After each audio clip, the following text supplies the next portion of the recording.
हम कक्षा 10 की हिंदी पढ़ रहे हैं और हमारी पाठ्य पुस्तक का नाम है क्षितिज। बच्चों, हम क्षितिज के अंतर्गत काव्यखंड का अध्ययन कर रहे हैं। अध्याय है 9 और हमारे कवि हैं वो है मंगलेश डबराल।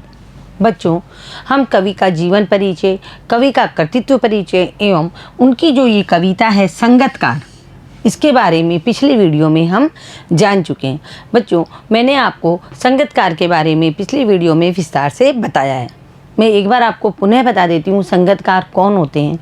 संगतकार वो लोग होते हैं जो पर्दे के पीछे रहते हैं, या जो मुख्य गायक होता है या जो मुख्य नायक या नायिका होते हैं उनके साथ संगत करते हैं, यानी उनका साथ देते हैं और उनकी मदद करते हैं मानवता के आधार पर।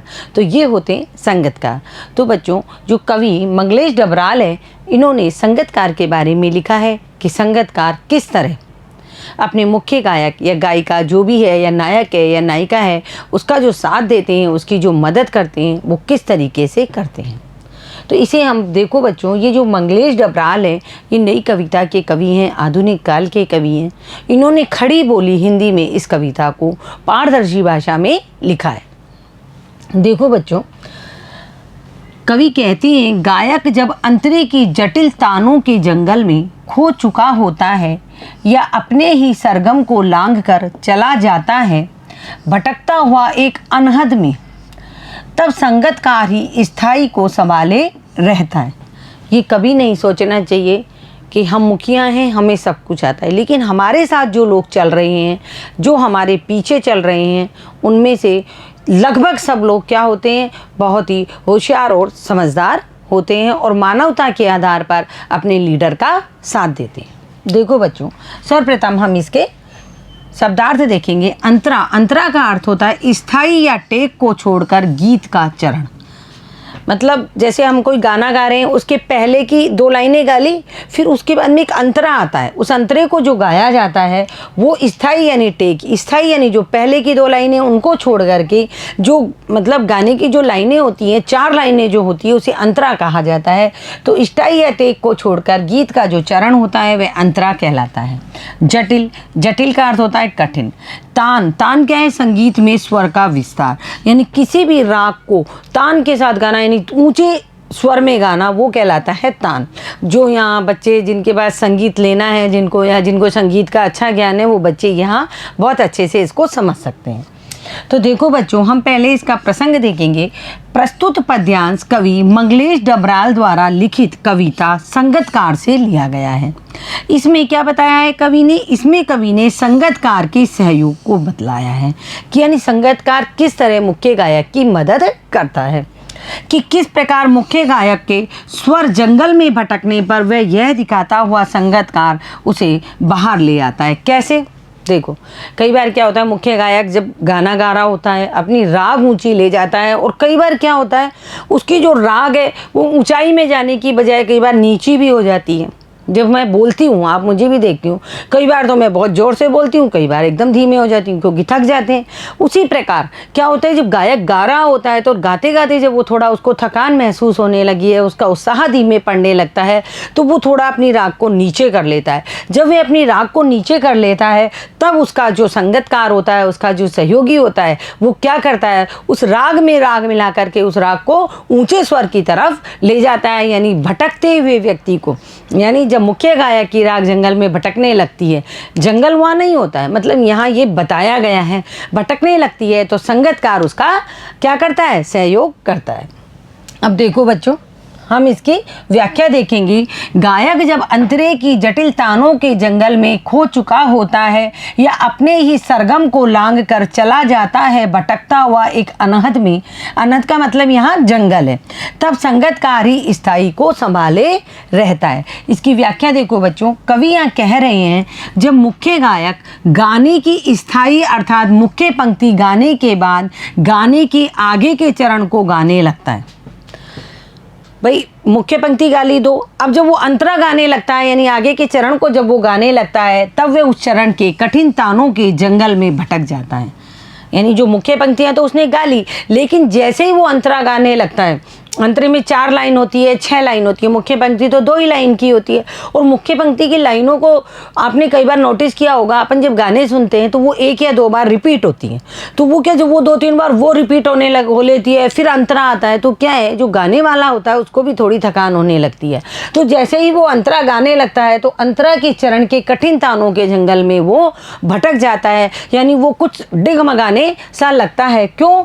अर्थात मुख्य स्वर को भूल करके वह इधर उधर लीन हो जाता है। यानी जो उसे गाना चाहिए, मुख्य गायक की बात कर रही हूँ मैं यहाँ, जो मुख्य गायक को गाना चाहिए वो उससे भटक जाता है, और भटक करके कहीं दूसरे शब्दों के जाल में जब वो फंसने लगता है तब संगतकार ही उसे संभालता है। कौन संभालता है? संगतकार। जब संगतकार पीछे बैठे हुए होते हैं, वो क्या करते हैं, मुख्य जो गायक होता है उसकी राग में लाते हैं, यानी उसकी आवाज़ को ऊंचा पहुंचाते हैं। और जब वो देखते हैं कि हमारा गायक है जो राग को ऊंची ले जाने के बजाय नीचे की तरफ जा रहा है, तो गाने के सुर बिल्कुल मतलब अजीब से हो जाएंगे। जो चीज़ मतलब तेज़ आवाज़ में गानी है वो तेज़ में ही गाई जाएगी, जो धीमी में गानी है धीमी में गाई जाएगी। जब तेज़ आवाज़ की को हम जब धीमा गाएंगे तो क्या होएगा, गाने के सारे सुर बिगड़ जाएंगे। तब क्या करता है, संगतकार ही उसे संभालता है। जो संगतकार उसके साथ बैठे रहते हैं वो उसको संभालते हैं। या फिर मुख्य गायक जब अपने सुरों से पार चला जाता है या भटकता हुआ अनदनाद के भंवर जाल में फंस जाता है, या तो कब क्या होता है, जब वो अंतरा गा रहा होता है और अंतरे के कठिन जाल में फंस जाता है तानों के में, या फिर वो क्या करते हैं, अपने मुख्य सुरों से पार चला जाता है, जिन सुरों में उसको गाना चाहिए। भाई सारे गामा पादा नीसा ये तार सप्तक के 7 सुर हैं, इन्हीं सुरों में उसको कौन से सुर में उसको गाना है, यदि वो उस सुर को छोड़ करके दूसरे सुर में चला जाता है तो भटक जाता है या अनहदनाद के भंवर जाल में फंस जाता है। अनहदनाद का मतलब यह है ऐसा नाद जिसकी वहाँ कोई ज़रूरत नहीं होती है, जो संगीत को बेसुरा कर दे। ऐसी नाद के जंगल में, नाद क्या होते हैं, नाद ध्वनि का एक रूप होता है। नाद क्या है, ध्वनि का रूप होता है। और अनहदनाद का मतलब होता है ऐसी नाद जो कि उस जो गीत को वो गा रहा है उसके सुरों में वो फिट नहीं बैठती हो। ऐसी के जब भंवर जाल में फंस जाता है तब संगतकार ही उसे संभालता है। संगतकार क्या करता है, अपनी आवाज़ में उसकी आवाज़ डाल देता है। मतलब जब वो मुख्य गायक गा रहा है तो उसकी आवाज़ में अपनी आवाज़ डाल करके और आवाज़ को यानी सुर को ऊंचा उठा देता है। आगे देखो बच्चों, जैसे समेटता हो मुख्य गायक का पीछे छूटा हुआ सामान, जैसे उसे याद दिलाता हो उसका बचपन जब वह नौसिखिया था। नौसिखिया मतलब नया नया सीखने वाला, नई नई चीज़ें सीखते हैं उसको नौसिखिया कहते हैं ना, कि ये बच्चा अभी नया नया पढ़ने आया, अभी नौसिखिया है, कुछ टाइम लगाएगा। उसी तरह अब हम इसकी व्याख्या देखते हैं। देखो बच्चों, संगतकार हमेशा यथार्थ में रहता है, वास्तविकता के धरातल पे रहता है। उसे पता है कि मेरी जगह कहाँ है। मुख्य गायक जब गाने लगता है तो वो अपने लय में, अपने सुर में, अपने तान में गाता हुआ चला जाता है। क्यों? क्योंकि उसको पता है कि मेरी मदद करने के लिए पीछे संगतकार बैठे हैं।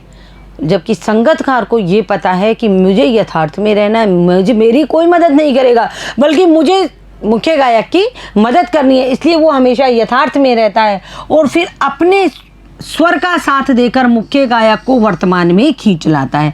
कैसे? मतलब मुख्य गायक गाता हुआ जब जंगलों में भटक जाता है, जंगलों में भटकने से मतलब ये नहीं कि वो वास्तव में जंगल में चला जाता है, मतलब अपना जो उसका सुर है, अपनी जो उसकी तान है, अपनी जो उसकी नाद है, उसको छोड़ देता है। और छोड़ करके यदि कोई अलग धुन में या अलग सुर में चला जाता है तो उस सुर को क्या करता है, उस सुर से उस मुख्य गायक को संगतकार निकाल करके वर्तमान में ले आता है। यानी जिस सुर में उसे गाना चाहिए उसी सुर में उसको लेकर के आता है।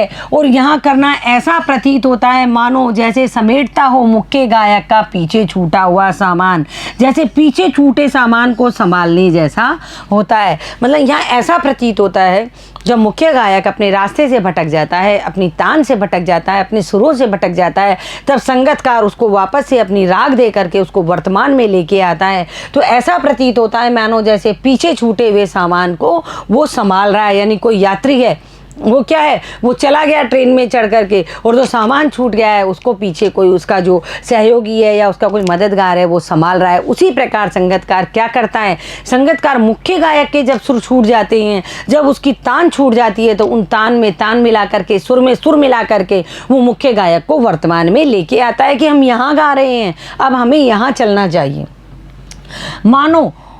मानो जब वह नौसिखिया था, मानो वह मुख्य गायक को उसके बचपन के दिनों की याद दिला रहा हो।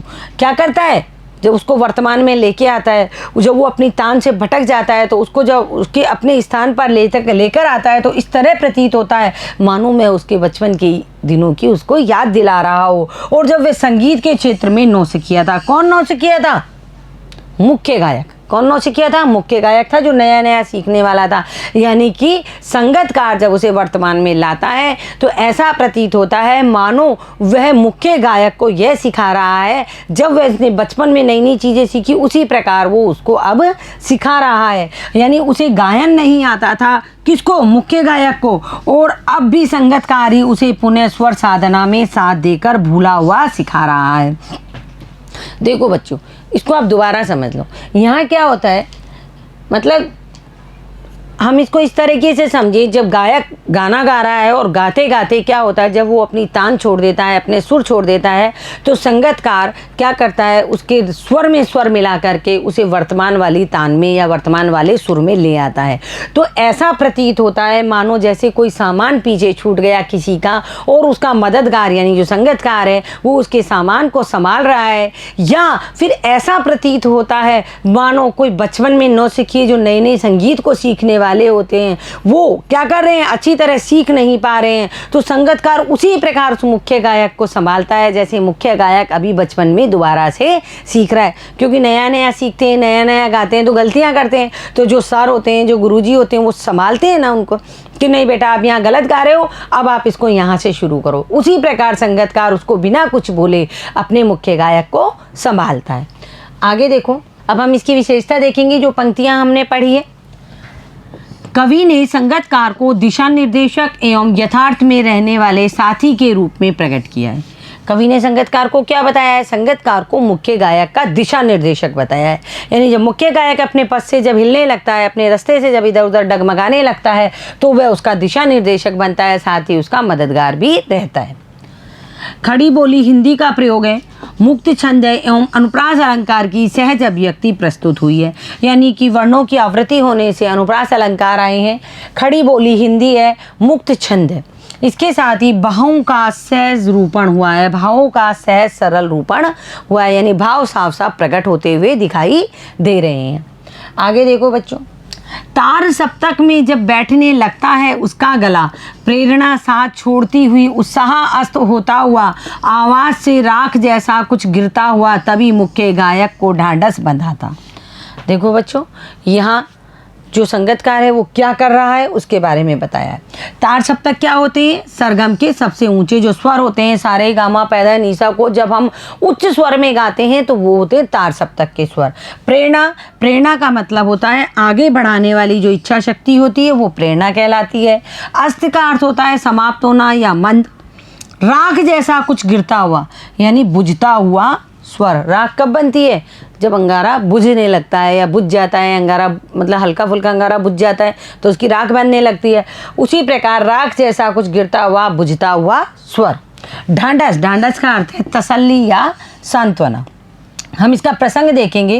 प्रस्तुत पद्यांश कवि मंगलेश डबराल के द्वारा लिखित कविता संगतकार से लिया गया है। इसमें कवि ने संगतकार के मनोभावों को व्यक्त किया है।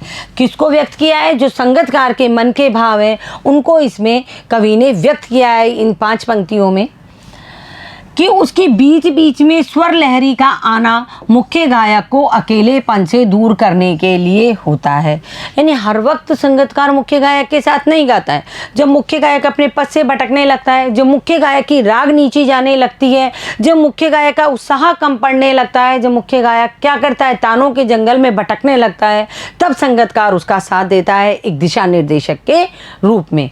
तो देखो बच्चों, हम यह देखेंगे तार सप्तक में जब बैठने लगता है उसका गला, प्रेरणा साथ छोड़ती हुई उत्साह अस्त होता हुआ, आवाज़ से राख जैसा कुछ गिरता हुआ, तभी मुख्य गायक को ढांढस बंधाता है। हम इसकी व्याख्या देखेंगे।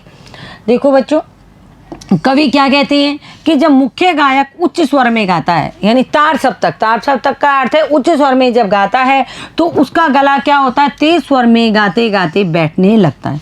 आपने देखा है ना, जितने भी गायकार होते हैं, बड़े गायककार होते हैं, वो ठंडी चीज़ें नहीं खाते हैं, कुछ ऐसा चटपटा नहीं खाते हैं, तेल मसाले का नहीं खाते हैं, क्योंकि उनको क्या है, उच्च स्वर में गाना होता है। जब वो उच्च स्वर में गाते हैं तो गला भर्राने लगता है और गला बैठने लगता है, तो उसकी गाने की इच्छा क्या होती है, एक समाप्ति होने लगती है। यानी इतना बड़ा मुख्य गायक है, गीत गा रहा है, और जब उसका गला खराब हो रहा है, उससे ऊंचा स्वर नहीं खींचा जा रहा है, तो उसका मन दुखी होने लगता है और वह क्या करने लगता है, उसकी गाने की इच्छा थोड़ी समाप्त होने लगती है और वो गाते गाते थोड़ा डाउन होने लगता है। तो उस समय क्या होता है, उसका उत्साह क्या होता है, धीमे पड़ने लग जाता है। यानी मुख्य गायक का जो उत्साह है वो धीमे पड़ने लग जाता है, यानी उसका उत्साह अब खत्म होता सा दिखाई देता है। ऐसी स्थिति में उसे कौन संभालता है, ऐसी स्थिति में संगतकार ही मुख्य गायक को हिम्मत देता है। कौन उसके सुर में सुर मिला के उस सुर को ऊंचा करा देता है, वो होता है संगतकार। उसके गले को शक्ति देता है और उसके बुझते हुए स्वर को जगाता है। देखो बच्चों, आवाज से राख जैसा कुछ गिरता हुआ तभी मुख्य गायक को ढांढस बंधाता है। कौन, संगतकार। जब मुख्य गायक का उत्साह धीमे पड़ने लगता है तब ऐसी स्थिति में संगतकार उसका साथ देता है, उसको हिम्मत देता है, उसे ढांढस बंधाता है और वह उसके गले को शक्ति देता है। क्या शक्ति देता है, जो गला जो एकदम डाउन होने लगता है, जिससे का उत्साह धीमे पड़ने लगता है, उसको जब संगतकार अपनी उसकी आवाज में, मुख्य गायक की आवाज में जब अपनी आवाज मिला देता है तो मुख्य गायक को क्या होता है, हिम्मत बढ़ जाती है और उसका हौसला बुलंद हो जाता है और वह जिस तान को ऊपर ले जा रहा था उसको वापस से ऊपर ले जाने लगता है। और क्या करता है संगतकार, यानी मुख्य गायक के बुझते हुए स्वर को जगाता है। जो स्वर एकदम नीचे की तरफ आ गया था और जो बुझने जैसा होना था, उस स्वर को संगतकार ही जगाता है। आगे देखो बच्चों, कहीं से चला आता है संगतकार का स्वर, कभी कभी वह यूं ही दे देता है उसका साथ, यह बताने के लिए कि वे अकेला नहीं है और यह कि फिर से गाया जा सकता है गाया जा चुका राग। देखो बच्चों, यह संगतकार क्या करता है उसके बारे में देखो। पता नहीं संगतकार का स्वर कहाँ से चला आता है। देखो बच्चों, जब मुख्य गायक गा रहा होता है, गाते गाते जो उसे मतलब ये महसूस नहीं हो कि मैं ही अकेला गा रहा हूँ या मेरे गाते गाते अचानक हो सकता हो मेरा स्वर नीचा हो जाए, तब क्या करता है संगतकार, बिना ही मतलब उसको अभी उसको गाना नहीं है मुख्य गायक के साथ, लेकिन मुख्य गायक के साथ वो क्या करता है, अपना स्वर में स्वर कभी कभी बीच बीच में मिला देता है। क्यों, ताकि मुख्य गायक को ये नहीं लगे कि मैं यहाँ अकेला हूँ या मुझे ही सारी राग या सारे सुर या सारी तान मुझे अकेले को ही संभालनी है। इसलिए कवि कहता है, कहीं से चला आता है संगतकार का स्वर, कभी कभी वह यूं ही दे देता है उसका स्वाद।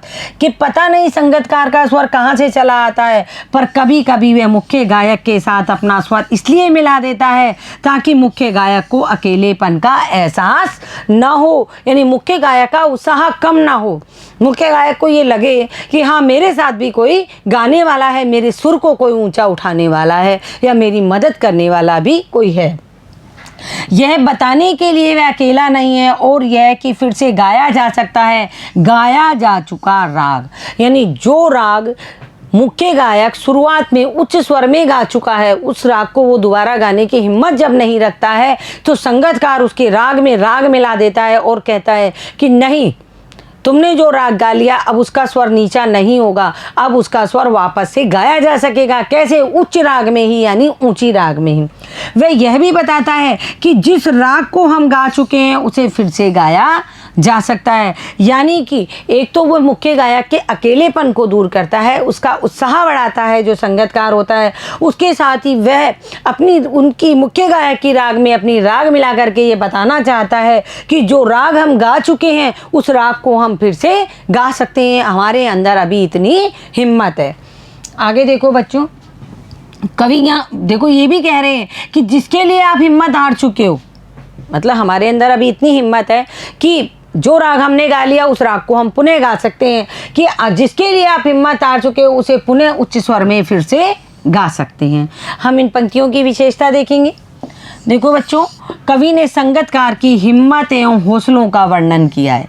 किसकी हिम्मत का वर्णन किया है? संगतकार की। जो किसको हिम्मत दे रहा है? मुख्य गायक को हिम्मत दे रहा है कि यदि हमने कोई राग गा लिया है हमने उच्च स्वर में, तो ऐसा नहीं है हम पुनः उसको उच्च स्वर में नहीं गा पाएंगे, हम उसको पुनः उच्च स्वर में गाएंगे। ऐसी हमारे अंदर अभी भी हिम्मत है। वह निराश हुए गायक को क्या करता है? सांत्वना देता है और जोश से भर देता है।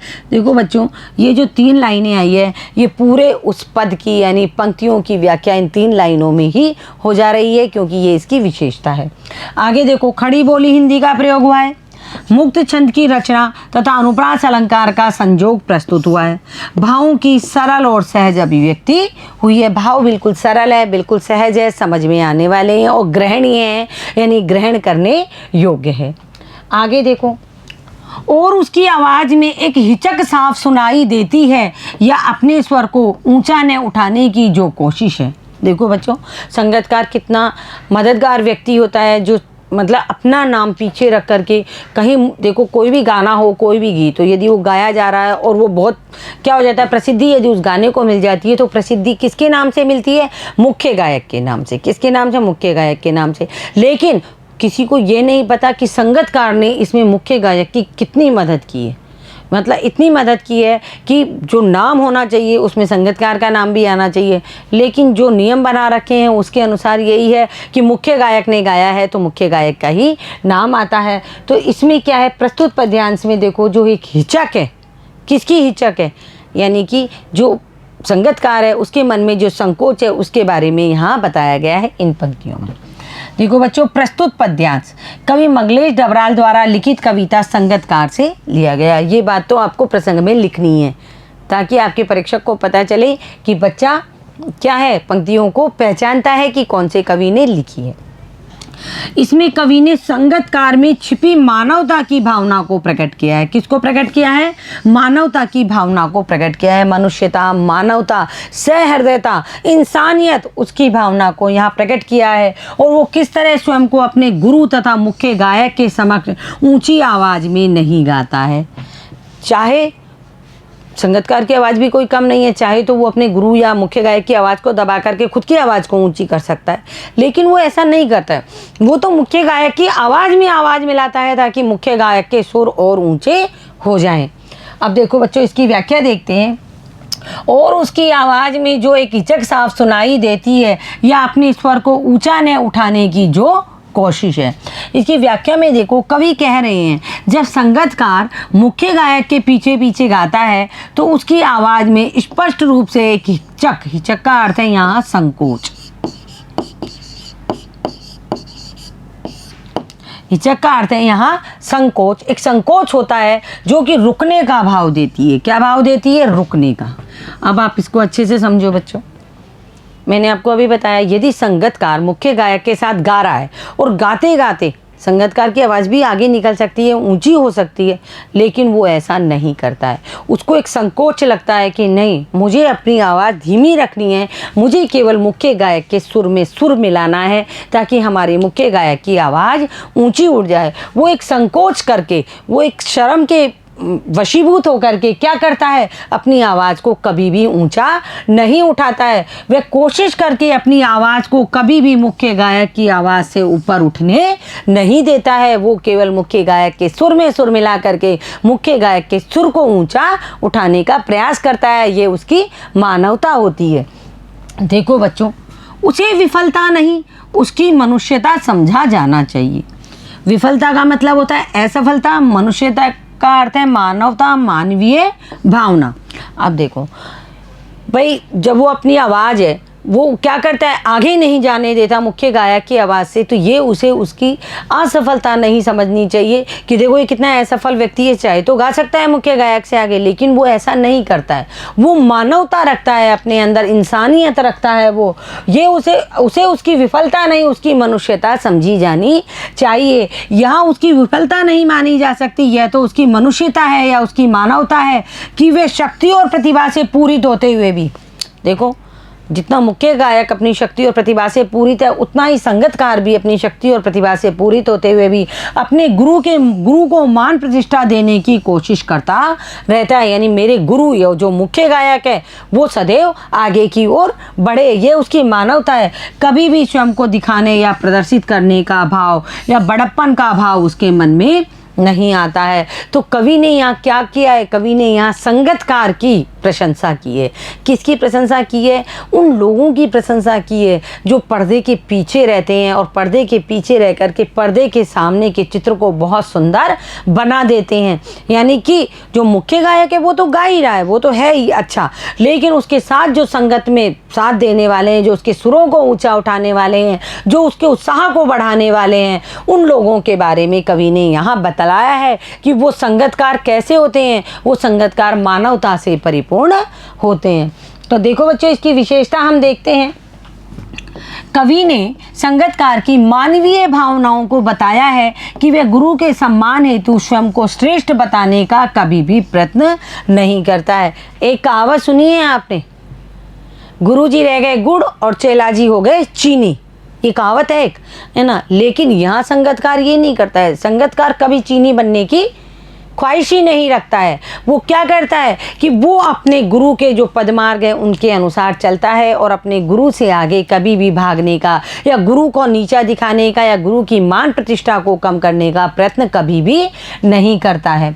तो आपको समझ में आया बच्चों, आज ये हमारा जो संगतकार पाठ है, जिसकी ये जो कविता जो पंक्तियाँ हमने पढ़ी है, इनको हमने भावार्थ के साथ देखा है। आज हम संगतकार का जो अर्थ है उसको अच्छी तरह समझ गए हैं।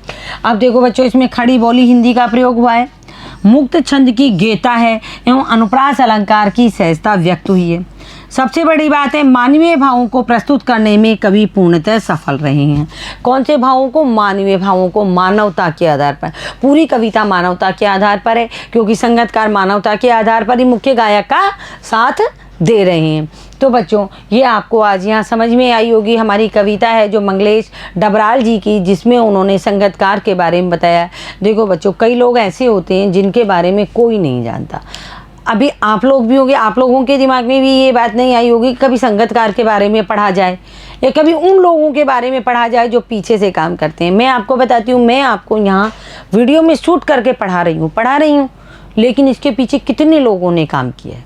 वो मैंने तो यहाँ केवल आपको पढ़ाने का काम किया है, लेकिन ये यहाँ तक, ये जो स्मार्ट बोर्ड है इस तक जो सब कुछ आया है, यहाँ जो ये लिखा गया है, यहाँ जो ये बना है, इन सब के पीछे कितने लोगों ने काम किया है। उनका तो यहाँ कहीं नाम नहीं है, लेकिन वो लोग जो आपके लिए ये सब काम कर रहे हैं, उन सब का क्या है? ये उनकी मानवता है। क्या है? उनकी मानवता है कि वो अपना नाम आगे नहीं आने दे रहे हैं। तो उसी प्रकार संगतकार होता है जो गायक की आवाज़ को उठाता है और उसकी आवाज़ को ऊंची ले जा करके उसका नाम रोशन करता है। तो बच्चों, आपको आज संगतकार के बारे में समझ में आया और हमारे जो कवि हैं उनका जीवन परिचय, कवि परिचय, ये सब भी आपको समझ में आया होगा। आप इसको पढ़ें और पढ़ कर के इसके भावार्थ और शब्दार्थ को समझें। धन्यवाद बच्चों।